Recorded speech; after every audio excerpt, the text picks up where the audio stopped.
That's what they did in brothels? I thought brothels were like Hooters. You know, like you go there, you see something, and then you don't actually do nothing. You just like see it. That's what I thought brothels were. Brothels are... What? They say that the voice of the free is the voice that is heard, and one of the best ways to hear somebody's voice is after peace to ensue riots. But that's not true for everybody. And this is the most ridiculous riots in history. This is by Chat History. Welcome back to Stanley Live. Let's get into it. Let's go. History's most ridiculous riots. Dang. Excuse me? What? He just, yo, Chat History, what did you just call me? Oh, yo. Usually when you shout out an N-word in public. Okay, wait. He called it the Nika riot, and then the first thing was the N-word? Is he? Usually when you shout out an N-word in public, Yo, it can cause some severe backlash, and things weren't much different over 1,000 years ago. Way back in the humble year of 532 in Constantinople, the capital of the East Roman Empire, now known as the Byzantine Empire. That's Constantinople? Bro, I learned about this, but I didn't know that was that. That's that right there? And then this is the Red Sea right here. This is the Red Sea right here. On me, this is the Red Sea right here. On me, this is the Red Sea right here. Some ancient Hold on, bro. Stuff. Hold on, Chat History. Hold on, bro. Hold on, Chat History, bro.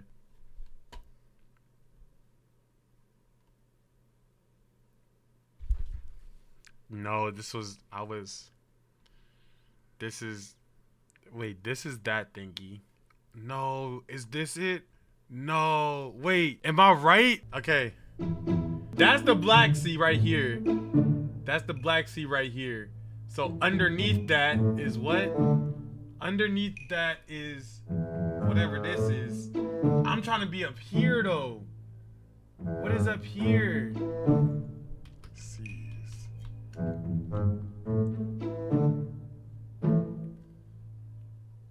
Oh, here we go. Here we go. Hold on. Hold on.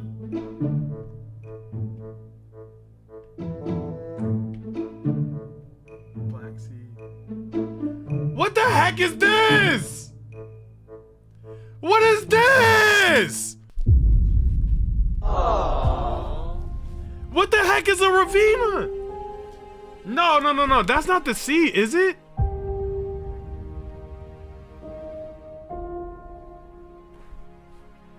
What sea borders? What sea borders Italy? Oh, we're so off track. Oh. The Adriatic Sea? Oh my gosh! What is that? What is the Adriatic Sea? Bro, that sea has no motion. I actually don't feel bad. Nah, I don't feel bad about getting that wrong, bro. I said on me, and when I said on me, you guys actually didn't hear it. I said on meatball. It just, the audio cut out. So like, I didn't mean on me like Stanley. I meant it on meatballs, that like, you feel me? Like on meatballs, no cap. Was about to hit the ancient fan. The #1 thing to do in your boring life as a citizen of the Byzantine Empire was to waddle on down to the Hippodrome, the city's main sports arena. There, you could watch men race their little horsey carts against each other in the sport of chariot racing. The sport wasn't just one of entertainment, but one of politics as well. There were 4 teams or factions that you could get behind. You got your Rusata Reds, the Albata Whites, the Veneti Blues, and finally the Prassini Greens. Dang! Chat History pronouncing the heck out of these teams. He's pronouncing the heck out these teams, boy! Yo, you gotta show me how you say that. I ain't gonna lie, hold on. Reds and the Whites eventually got absorbed into the Greens and Blues and thus began a 2-party dispute. The Greens were the team of the lower working class, people like craftsmen, artisans, merchants, or laborers. On the other end of the economic spectrum were the Blues, the uppity rich folk. So the well-to-dos loved the Blues and the limited means favored the Greens. A natural rivalry. Frequently hosting these chariot races was the emperor himself, and the flavor of the day around around this time was Emperor Justinian I, a pretty energetic emperor praised for his various judicial reforms, but also execrated for his harsh taxation policies. Execrated. Here's a new word for you. Execrated, to dislike and criticize someone over something very strongly. Boy, he lucky I wasn't there, because you know I was finna execrate that nigga. Yo, I'm not gonna lie. I feel like when me and you together, you talk to me very personally, but like when we're out in front of people, like all of a sudden you start execrating me, and it makes me feel weird, because you don't do that when we're alone. Hold on! Whoa! Hold on, that's to the dictionary. That's to the dictionary. You see, a few months back, a smaller riot had broken out after one particularly heated chariot race, which really wasn't all that uncommon, to be honest. I mean, look at what happens to cities when sports teams win or lose. Some things never change. See, bro, this be happening, and then... Anyway, this particular riot resulted in a few rude dudes getting their noggins knocked. And by noggins knocked, I mean their whole skulls caved in. 2 men were arrested, one green fella and one blue fella. Understandably, they were both charged with murder and sentenced to death. But luck had other plans in store for them. After a freak collapse of the executioner's scaffolding, and thus no other formal way to separate soul from body, the prisoners were instead imprisoned for their crimes. But this didn't really sit too well with the blue and green supporters who wanted the men freed. The lack of mercy really put their tunics in a twist, and they were not quiet about it. Emperor Justinian, who was busy negotiating peace with the Persians... I would be so mad if God saved my life from getting... Feel me? And then there was a riot because people were mad that I didn't get off like that. Like, y'all hate me that much that y'all are gonna riot, that they didn't finish me off. Y'all don't, I can't just be in this dungeon. It's not great in here neither. Let me suffer. You feel me? Didn't really have time for all of this shit, so as a band-aid solution, he told everyone to take a chill pill and plan to host another, more fantastical chariot race to calm everyone down. Sometimes. But that was a mistake. The worst thing you can tell an angry person to do is to calm down. It rarely works. In January, chat, what's your go-to words when somebody's angry? I'm never a calm down person. I'm not gonna lie. Like, when somebody's angry, I do not go calm down. I go right with them. I'm like, bro, I'm hot, bro. But nah, I'm not gonna lie, bro. It's tough. Nah, this is crazy. I'm not gonna lie. It is crazy. I'm not gonna lie. Actually, it depends on what's going on. I feel like I won't say, because I won't tell them to calm down. I will, hold on. Nah. Maybe figure it out. Give it a second. There's something that I be saying. I can't think right now. But whatever I'm doing, I'm trying to delay action. Right? Because the more that I can delay action, the more that like sanity will start coming back to the person who's angry. Do you guys get what I'm saying? Like, the more I can make sure they don't do something right now, the more that logic and reason will start flowing into their body, and we can avoid whatever aggressive thing or angry thing they're about to say, do, perform, etc. I go for delaying time, and I hope while like I'm delaying time, somebody else doesn't like re-aggravate them to get them like going again. January of 532, the day for the chariot race came, and the once divided greens and blues now had a common enemy. Since the emperor was almost always present at events like this, both blues and greens would often take it upon themselves to use the time between races to shout political suggestions to the emperor while they still had his attention. This could be something simple like lowering the cost of goods or demanding the removal of particularly provocative politicians. Well, the topic of trouble in today's turmoil was that of the aforementioned prisoners, both sides united calling for the freedom of the men. But these demands fell on deaf ears. Right. So they yelled louder. The crowd chanted Nika, a phrase translating to the tune of win. What'd they chant?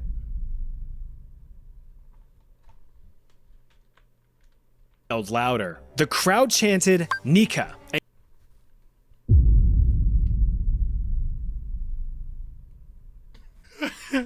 It's so hard to take myself serious sometimes, man. I wanted to commit more to the joke, but I couldn't hold in the laugh, right? Because I saw like a glimpse of myself in the camera, like on top of my camera, the viewfinder's there, and I saw what y'all saw. Oh my gosh, bro. A phrase translating to the tune of win, victory, or conquer.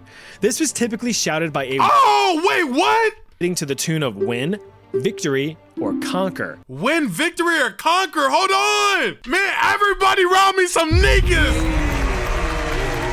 My man's a Nika. My girl's a Nika. The family full of Nikas. Hey, one thing about me, I'ma be a Nika, no God. We all some Nikas. The realest Nika you will ever meet, nigga. Yeah. Hold on. Nika on me. Nika on 3. 1, 2, 3. Nika. No cap. Y'all don't say it though. I will ban everybody in this chat one by one.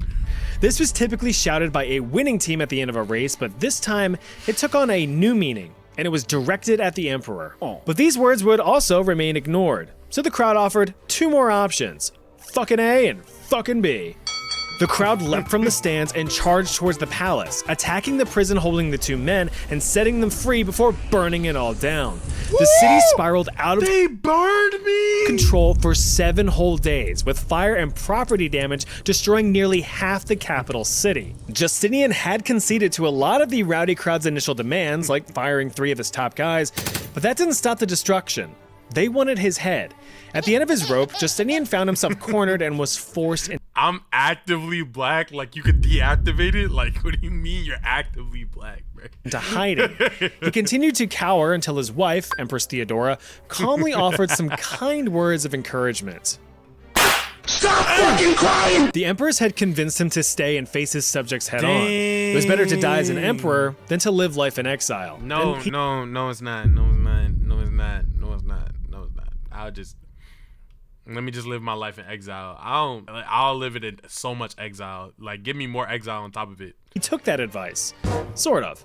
He requested the rioters gather in the Hippodrome in order give me exile and humiliation on the side. I'll live perfectly fine, I promise. To propose an end to the madness. They agreed. But entering the arena wasn't the emperor, it was a general and a commander. And thousands. Stanley, you gotta remember, at that point in time, your honor was more important than your life. Whose? No, it's not even really about me. It's like, it's about the people who love me. You get what I'm saying? They would rather like my life. You know what I'm saying? Whether you put them back then or now. Shout out these people and they Lego men in Sparta and all that, Vikings and all that, Valor. Feel me? Super fire. Yeah, just give me the dishonor though, facts. Just give me the dishonor for whatever kingly thing I ain't do, bruh. Yeah, that was me, gang, my fault. You know, departure me, send me to like some village off, you know what I'm saying? Give me a little farm on the hill, and then tell your kids to not go over there, bro. I'll figure it out, bro. No cap. Of soldiers. The gates were slammed shut and secured, starting the rather one-sided negotiation. With one command, the soldiers indiscriminately slaughtered nearly 30,000 unarmed citizens, putting an end to the Nika riots. Wow. That's how they put an end to our Nika riots too.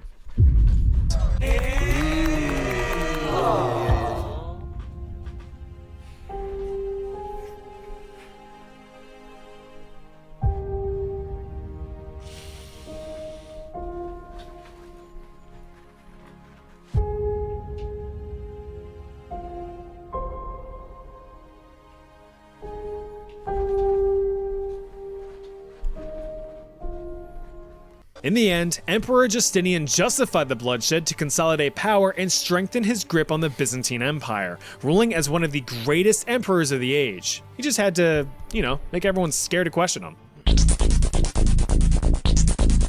10-cent beer Everyone night knows riot? the best combo besides chicken and Parmesan is a good old game of sports ball and a medically inadvisable amount of alcohol. Slamming down 1 or 10 beers with your buddies while your favorite teams are all... That's how you get that beer belly and that beer face. Stay away. I'm trying to help y'all, bro. Don't do it. Don't do it. touching each other.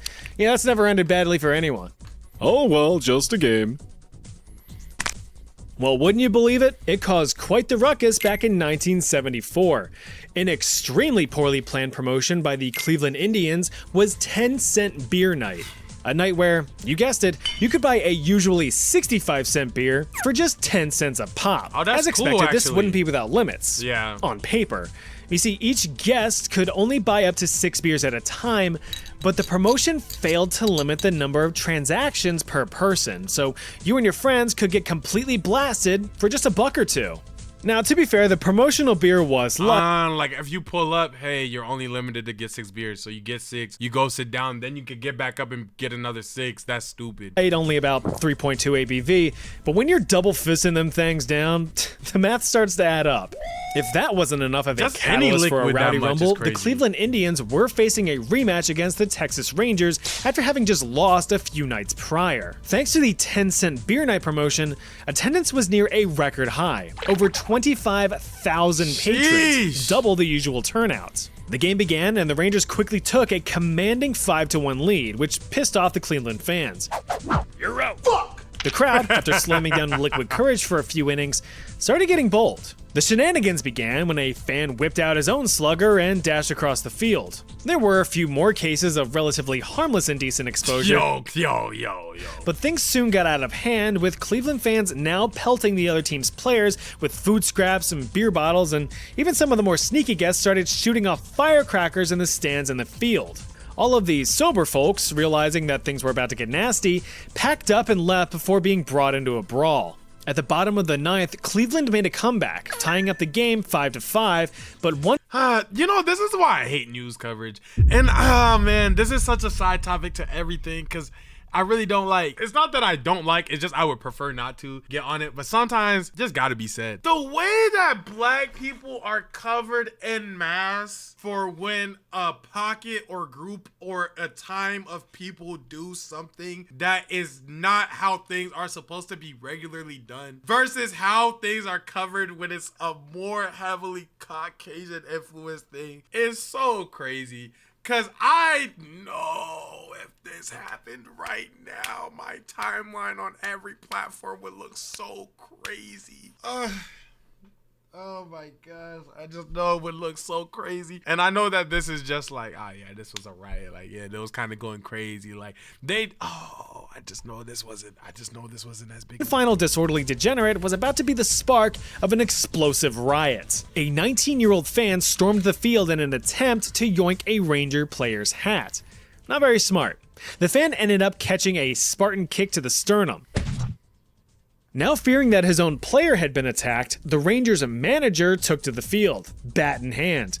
Cleveland fans flooded the field and attacked the Rangers, hurling fists, rocks, bottles, chairs, each other, whatever they could get a hold of. Both teams were now fending off all of the fans, but imagine having to fend off the fans with like the enemy team that you're trying to beat.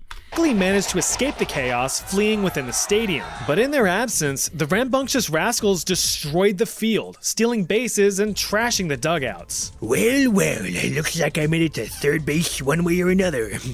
Right, babe?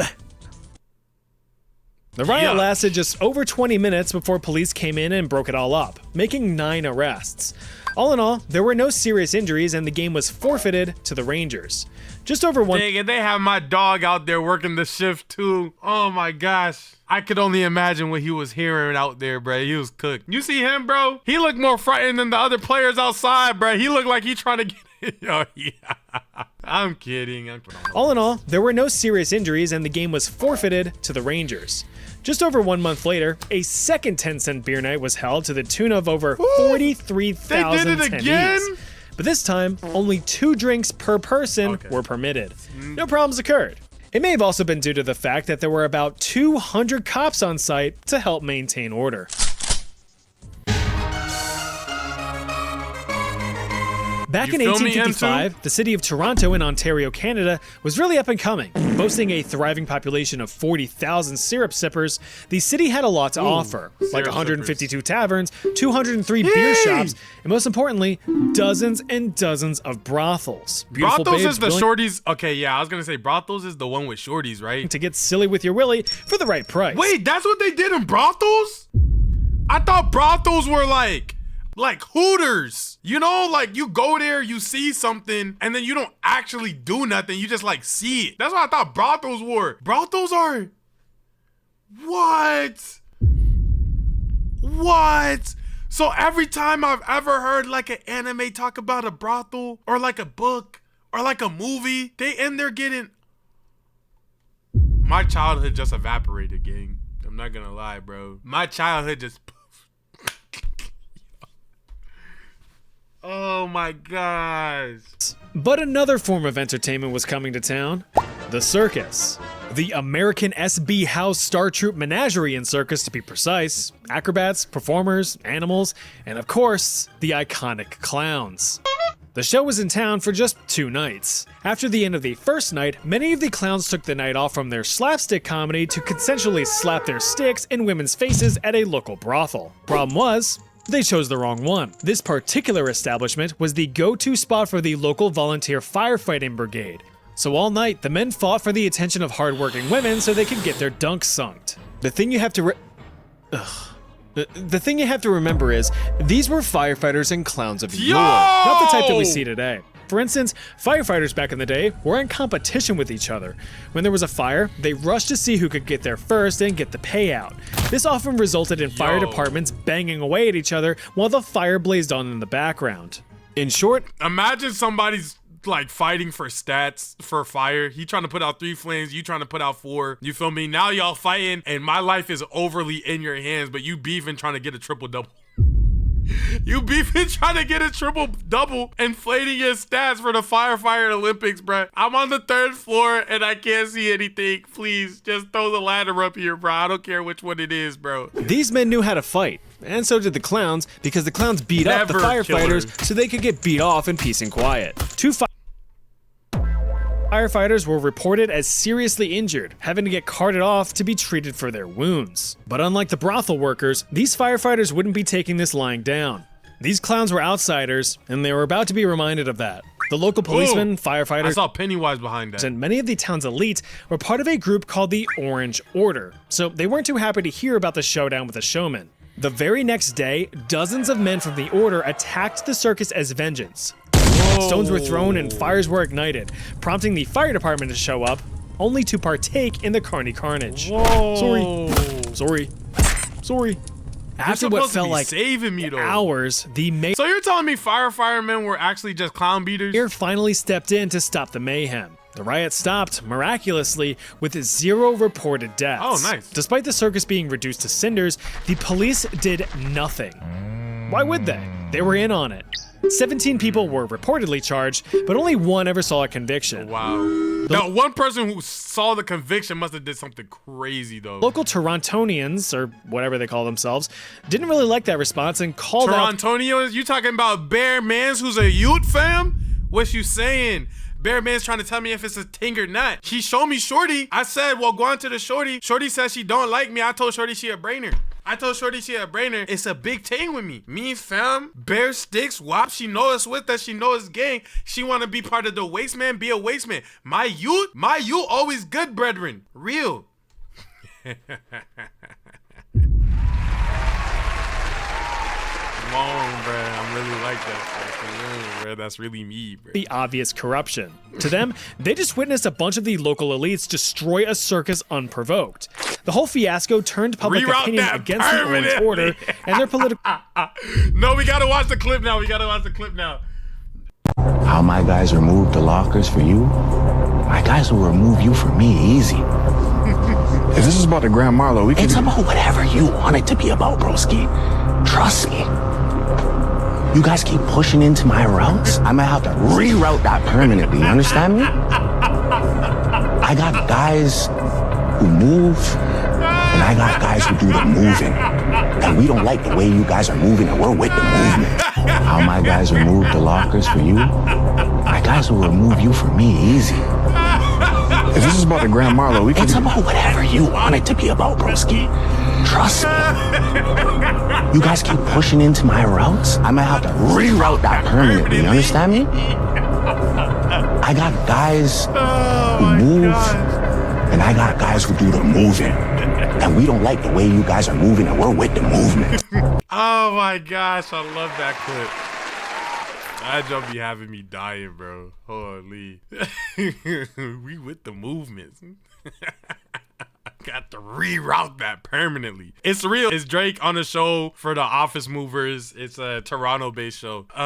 My gosh, that joke hilarious. That's why, because this is about Canada and Toronto and all that. Political power was eventually squeezed from the area. There's fewer things worse in this timeline than the parasites that are scalpers. Scumbags that just buy up and hoard relatively cheap in-demand products only to sell them at a profit once they forced market scarcity. Oh my gosh, So you're facts. forced to sit back and watch as several sweaty Scalpers are the reason that things are priced one way, but you can never get them at that price, bro. Why concert tickets are expensive, why shoes are crazy, why Labubu's were insane. Like, any reason you could think about a price being crazier than it relatively should be is probably because of scalpers, bro. bad excuses for humans raid your local shelves for every last Pokemon pack while your child realizes that he's not allowed to have a fun hobby. But the concept of scalping itself is far from new. Back in 1766 in the town of Nottingham, England, many merchants were looking to turn some cheese into cheddar. Nottingham was an English economic epicenter thanks to the boom of the Industrial Revolution. Brand new factories meant brand new jobs, and brand new jobs meant that people were flocking to the cities to work. These workers more or less came from agricultural backgrounds, hanging up their plows to work with fancy and deadly machines. Well, with all of these farms shutting down, combined with an overall poor harvest season, the country of England was hurting for food that year. Supply was down, demand was up, so prices for wheats, meats, and treats soon ballooned into unreasonable territory. At the end of each harvest season, Nottingham held their annual Goose Fair in October, a simple city gathering where townsfolk could enjoy a bit of fun while stocking up on food and supplies for the winter. One of the more shelf-stable foods at the time was cheese. Entire wheels could last a family a few months in these colder conditions. But attendees weren't about to shell out all of their shillings on inflated prices. What?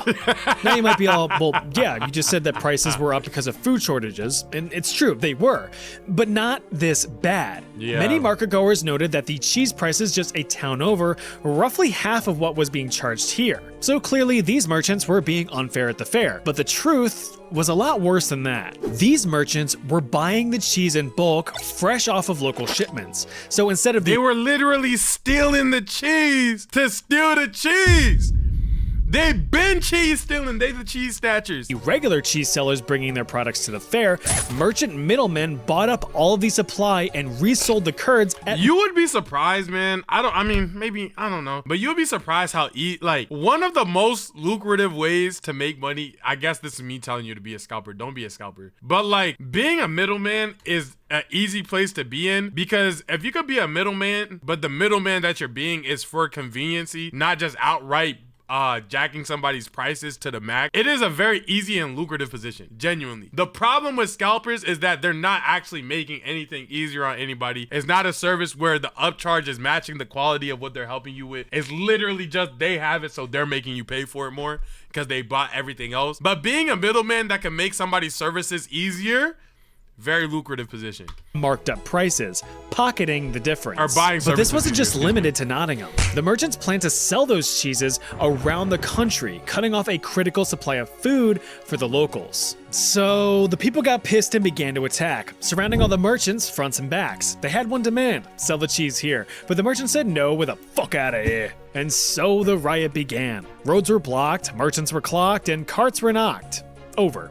If they weren't to be sold at a fair price, they would be stolen instead. Rioters began to loot any and all cheese shops, smashing windows and yoinking what wheels they could, throwing them out to the public so everyone could get their fair share. Dang, what the cheese shop really had to do with it? One of the merchants had a literal Nah, I'm boatload of cheese and tried to set sail before being boarded.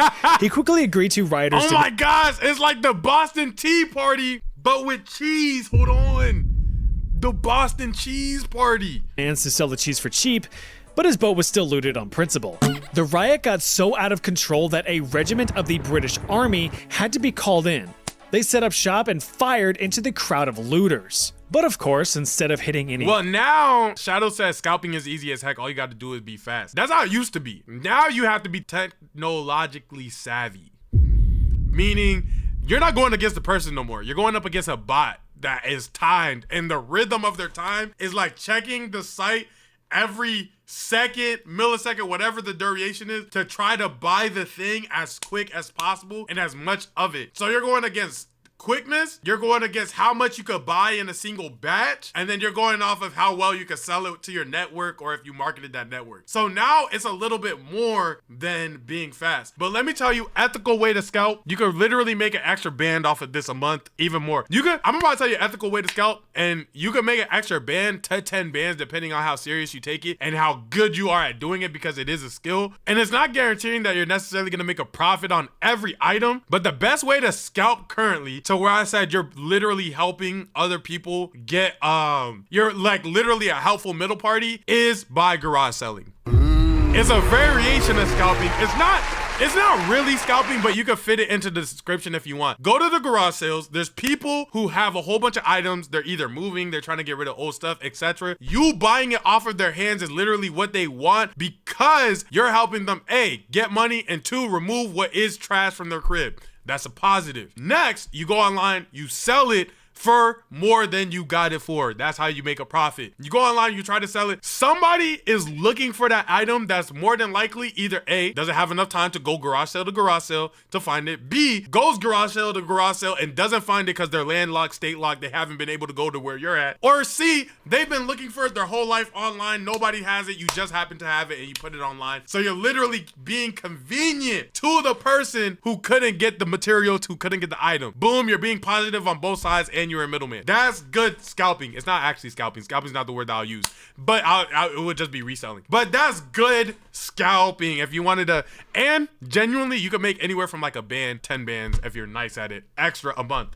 I'm not joking. I'm not overhyping it. Look into it in your area. I have no reason to lie to you.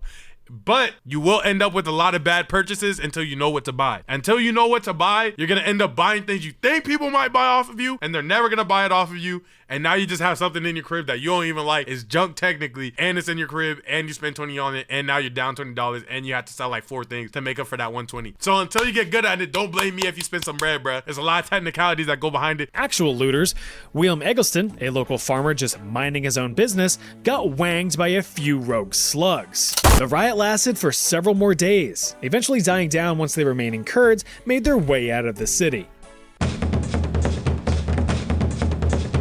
Remember when companies used to host special giveaways, find a golden ticket and win a big old truck, or be the millionth customer and win a lifetime supply of used toenail clippings? Ew! Don't really do those anymore. And for good reason. Something that the Pepsi Corporation would find out the hard way in 1992. In order to hook new customers onto their delicious and nutritious sugary soda, Pepsi held a contest in the Philippines. Oh, we've actually already watched a video about this. The Pepsi contest in the Philippines where the bottle cap had a number on it that was technically like a lottery. There was a misinformation thing that happened and a wrong printing. They printed the winning number on thousands of caps, so thousands of people thought they won. Pepsi was like, whoa, we cannot make all of you guys winners. They're like, yo, we're just following the game rules. Pay us our bread. They started rioting. Pepsi was like, nah. I think they shut down Pepsi inside of the Philippines. And then after that, some people got paid out. It's like, yo, if you turn in so-and-so bottle caps, we'll give you at least this much, a very little amount. It was not generous at all. It was actually a slap in the face. A lot of the people were like, F that, you gonna pay us what you owe us. And a lot of people, then there was a handful of people who actually accepted it. So, spoilers. Number fever contest. Bottle caps of Mountain Dew, 7-Up, Mirinda, and of course Pepsi would each have a number. I'm gonna put this part in 2 times speed just because it is something that I already know, and we have watched this technically on the channel before. I'll put it in 1.75. 1.5.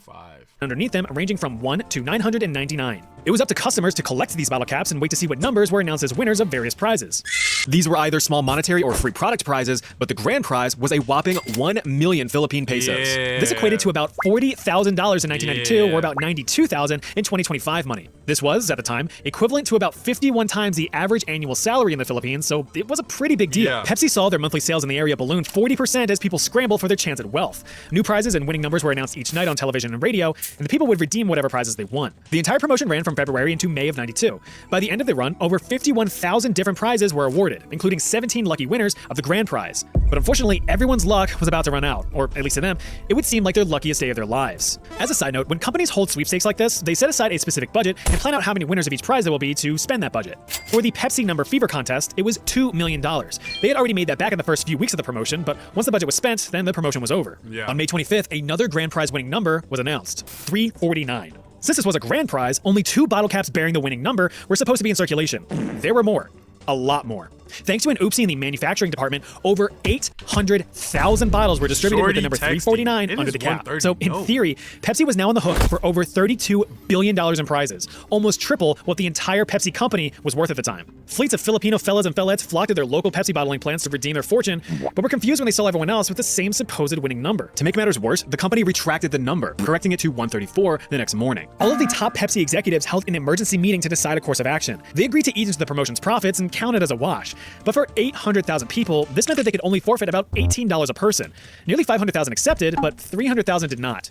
Thousands of irate individuals banded together, forming the 349 Alliance with the goal of boycotting Pepsi products and eventually receiving their promised prizes. But that wouldn't happen. Over the next several months, numerous small riots broke out, destroying dozens of Pepsi delivery trucks and endangering Pepsi employees. Unfortunately, an extremist protester lobbed a live grenade in a warehouse, popping 3 bottle plant workers in the process. Another device that was hucked at a Pepsi truck ended up taking the lives of a local school teacher and a 5-year-old girl. Yellow. Legal actions against Pepsi persisted up until 2006, where the Supreme Court ruled in favor of Pepsi, absolving them of any future liability for the contest. The contest was a good idea in theory, but it ended up fizzing out and falling flat. It's pronounced Palingopur, and it's ridiculous. Also known as the Eel Riot, this little event is quite the hidden gem in the history of Amsterdam. Let me introduce you to Palingtrekken, a rather curious Dutch pastime. It involves a bunch of your closest friends, a long rope, and a lubed-up live eel. Your imagination filling in the blanks a little bit there? Well, allow me to paint a picture. Freaky deaky Dutch dudes would spend summer afternoons attempting to grab a live eel from a rope draped across either a canal or trees while sailing in boats or on horseback, respectively. Pull on the dangling devil and be declared a winner. But if you miss your swing, you'll end up losing more than normal speed. Oh, you're right, because we're now past the part. Oh my gosh, you're so right. You're so right. You're so right. Your balance. It was a fun Dutch tradition. They have a voice isolation feature? Oh, a voice blues feature. Whoa, what is that? For hundreds of Dutch. Whoa, that's crazy. What is stable volume? Years until the Dutch got. Whoa, it's a leveling tool? Whoa. Dang, they kind of upped it. That's cool. I didn't know that. That's unique. I didn't know that. That's cool. That's cool tech, YouTube. Balance. It was a fun Dutch tradition for hundreds of Dutch years, until the Dutch government, being the Dutch oven that it was, laid down the Dutch law. Deemed an act of unnecessary cruelty, the practice was banned in the mid-19th century, but that wouldn't deter the population from yanking their eels in public. One fateful day in July of 1886, a group of young labormen were looking to trekken some paling on the Lindelgracht Canal in the impoverished Amsterdam neighborhood of Jordan. A few local policemen caught the men in the act, being all, absolutely not, but like, in Dutch. One officer sprang into action, cutting the rope across the canal and putting an end to the game. So the laborers put an end to him. The officer was dragged into a nearby. I stopped y'all from hooping and you killed me. Dang, I stopped y'all pickup game of 21 and you off me? Yo! Cellar and had the ever-loving shit beat out of him. The other officers fled for backup, but this only escalated the situation. Deeming the act of cutting the rope more as an act of oppression rather than punishment, the young men rallied nearly the whole neighborhood, forming a bloodthirsty mob. Whoa. They fussed about for hours, clashing against police reinforcements, but when nightfall hit, everyone kind of called it a day and went sleepy by. The entire neighborhood awoke the very next morning refreshed, but still fuming, so they armed themselves with sticks and stones to break some bones. They regrouped and stormed the local police station to vent their frustrations. They began to pelt officers with rocks, sticks, bigger rocks, literal garbage, whatever they could get their hands on. What was that? Officers with rocks, sticks, bigger rocks, literal garbage. What is that? Bigger rocks, literal garbage. Rich dad, poor dad. Whatever they could get their hands on, it became a projectile. Knowing that peace was not an option, the officers called in military support. But even while staring down a well-armed army, the mob would not falter. The army decided to calm the rioters down with some live ammunition. Once the smoke had settled, 26 lay dead with 130 injured. But the eel was okay. Ew. Dang, that's crazy. Those were some of the most ridiculous riots in history. My favorite is obviously the Nika riot. If you guys enjoyed this video, make sure that you guys watch this video. It's just as entertaining as this video. Don't take my word on it. Take YouTube's word on it. They're the ones who put it there. And I'll see you in the next one. Goodbye.